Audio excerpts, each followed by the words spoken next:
அஸ்ஸலாமு அலைக்கும். Happy good day. எங்கள் வீட்டில் நான் செய்கிற ஃபிஷ் ஃப்ரை எங்கள் வீட்டில் எல்லாருக்குமே ரொம்ப பிடிக்கும். வாங்க இது எப்படி செய்யலான்னு பார்க்கலாம். உண்மையிலே இது சாப்பிட்றதுக்கு அவ்வளோ சூப்பராக இருக்கும். இப்போ ஒரு பவுலில் தேவையான அளவு உப்பு சேர்த்துக்கோங்க, 1/2 டீஸ்பூன் மஞ்சத்தூள் சேர்த்துக்கோங்க, 1/2 டீஸ்பூன் சீரகத்தூள் சேர்த்துக்கோங்க, 1 ஸ்பூன் மிளகுத்தூள், காரத்துக்கு ஏற்ற மாதிரி மிளகாய்த்தூள், 2 ஸ்பூன் தனியாத்தூள், 1 ஸ்பூன் அளவு பூண்டு பேஸ்ட், 1 ஸ்பூன் அளவு எலுமிச்சைச்சாறு, இதோட தேவையான அளவு தண்ணி.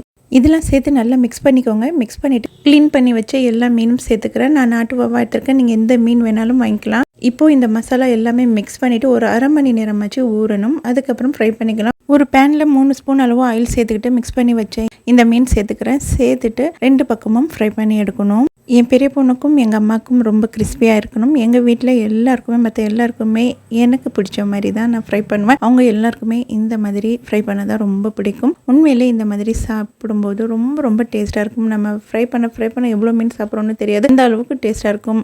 உங்களுக்கு எந்த மாதிரி பிடிக்குதோ அந்த மாதிரி ஃப்ரை பண்ணிக்கோங்க. ஆனால் மசாலா இந்த மாதிரி ட்ரை பண்ணுங்கள். ரொம்ப ரொம்ப நல்லாயிருக்கும். தேங்க்யூ ஃபார் வாட்சிங். Happy good day. அஸ்ஸலாமு அலைக்கும்.